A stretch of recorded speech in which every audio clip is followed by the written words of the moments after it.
हालात लेके आवाज नहीं आ रहे। आप कृपा करके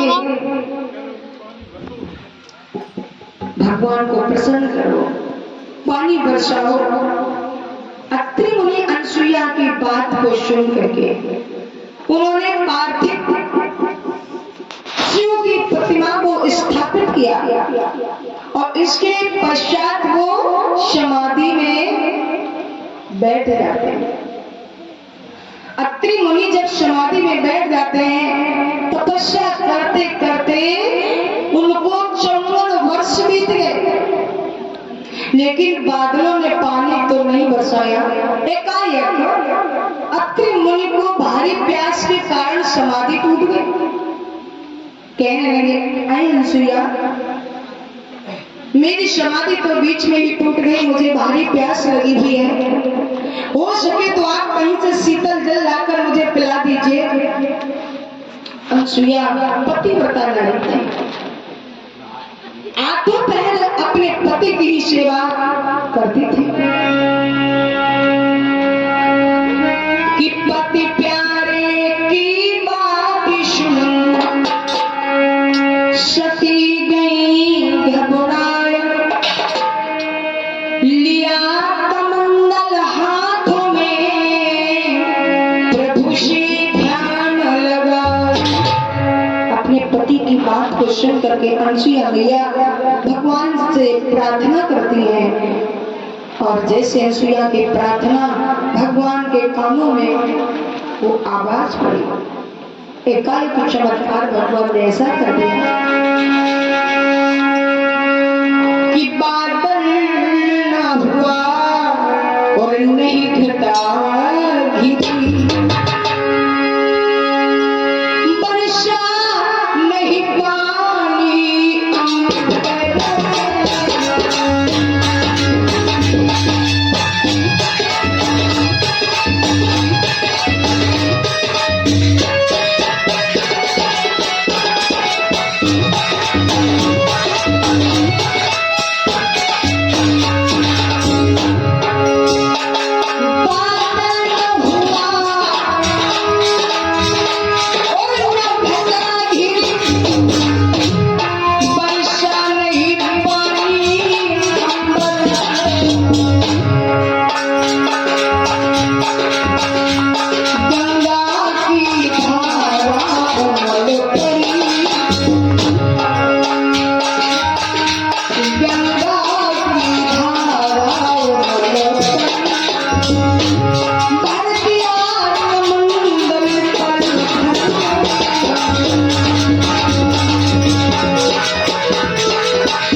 जैसे अनसुईया मैया ने भगवान से ध्यान किया, वैसे अकस्मात पृथ्वी से धार फूट निकली और पलक झपकते कमंडल को भर गया। जैसे जल की धार का प्रवाह इतना तेज था जो वो वेग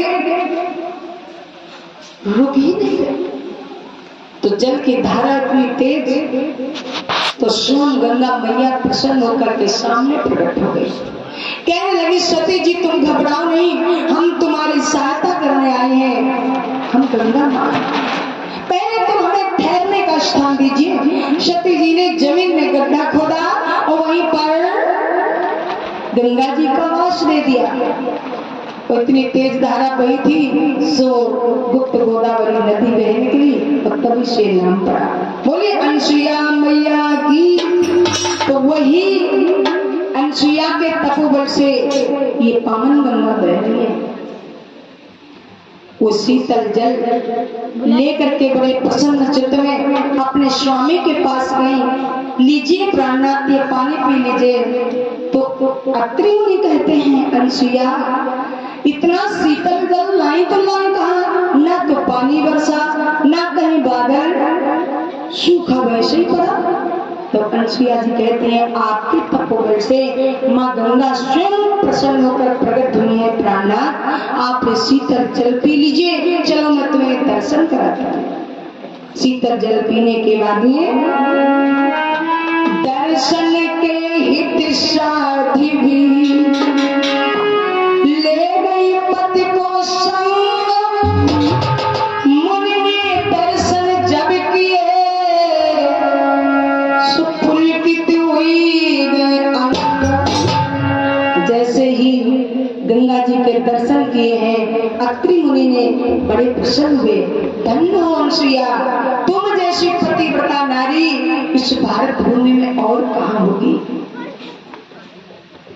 अब ये तो जैसे अत्रि मुनि ने कहा तो ये जय जयकार पृथ्वी लोक में ही नहीं तीनों लोकों में फैल जाती।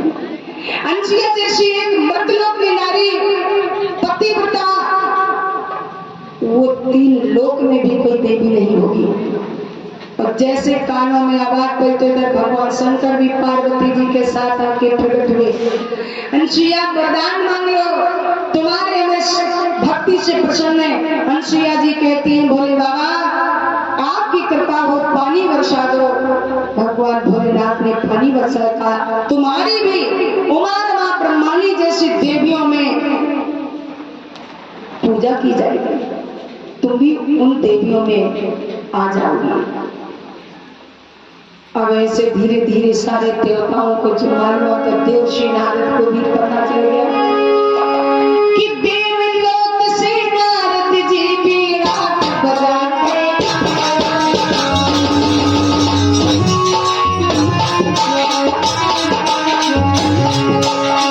जय अनसुईया मैया की, जय अनसुईया मैया की।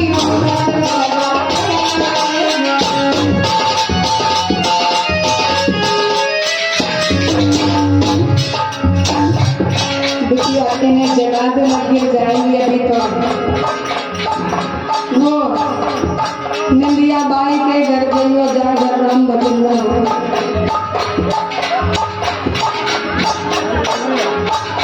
देखो इसमें आपका दोष नहीं है। भगवान राम जब गए कहाँ लंका में, रावण के भाई कुंभकर्ण को मार दिया। कुंभकर्ण की पत्नी के नाम जानते हो क्या था? नंदा देवी। नंदा देवी बोली ए राम, तुमने मेरे पति को मारा है, हम अपना बदला पति का जरूर लूंगी तुमसे। जहाँ तुम्हारी कथा होगी वो हम बाधा जरूर डालूंगा। उनकी सौगंध कभी खाली नहीं जाती, वो आती जरूर है चाहे जिनके ऊपर आ जाए। तो होशियार रहना, मुसाफिर जागते रहना, नगर में चोर आते हैं, संभालो माल अपने को जबरदस्ती उठाते हैं। तो होशियारी से रहोगे तो नहीं आ पाएंगे। और नहीं वो अपना पहरा जरूर लगाती है। हाँ तो होशियार हो जिनके ऊपर आ रही है।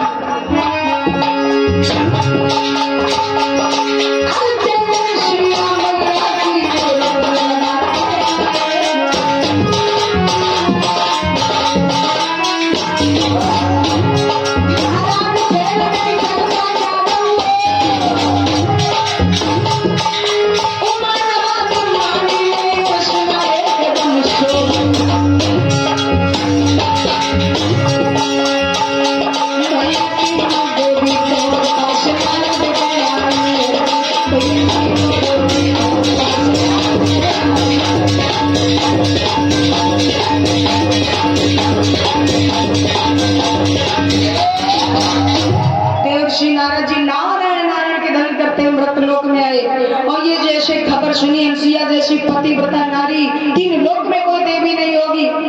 तो ये अब पहुंचे कहाँ, हमारा माँ ब्रह्माणी के कानों में शोर मचा दिया। हमारा माँ ब्रह्माणी में छोटी पड़ गई अनसुईया के आगे। अब इनके मन में बड़ी आग लग गई। देखो कहते हैं नारियों में कुछ अवगुण पाए गए हैं। कौन से?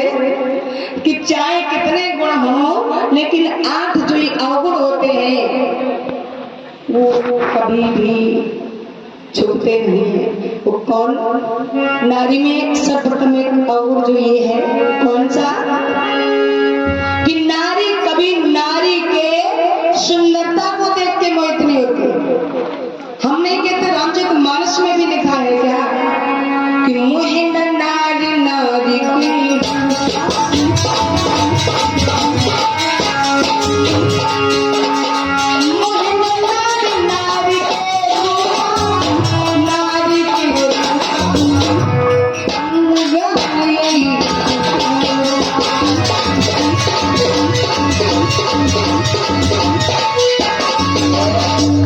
कि नारी कभी नारी के सुंदरता को देख के मोहित नहीं होती। देखो हम आप लोगों की बात नहीं करते, जो प्रमाणित बात है, आप लोग तो बहुत अच्छी है। देखिए बात हम उस जगह पे कर रहे हैं, कोई भी माँ बहन कितनी भी सुंदर हो, और अगर 2-4 माताएं बहनें बैठी हो और कोई एक बेचारी जा रही हो रास्ते रास्ते, तो क्या कहती हैं आपस में, बातें अपनी कर रही हैं, लेकिन उसके ऊपर जब नजर पड़ी तो अपनी बातें बंद कर दें, गौर से देख लें। देखो कितनी सुंदर है, सब बात अच्छी है। देखो भगवान ने खूब रंगो अच्छा बना दो, अब कितनी सुंदर लंबाई है, लेकिन भगवान ने थोड़ी नाक टेढ़ी कर, कोई ना कोई एक अवगुण बना देती है। तो नारी कभी नारी की सुंदरता को देख के मोहित नहीं है और उनकी बुराई जरूर करती है। और एक अवगुण है, कौन सा? नारी कभी नारी की प्रशंसा भी नहीं सुनती है। और न मानो कभी करके देख लेना कि तुम देखो सास ससुर की सेवा नहीं करती, पास में एक है बॉम्बे गांव में सबसे उसका नाम ऊंचा है, जब तक अपने सास के चरण नहीं दबा लेती, पहले भोजन नहीं करा देती, तब तक भोजन नहीं करती। तभी क्या करती, तुम का जाना उनके पूछो, तुम्हें नहीं मालूम?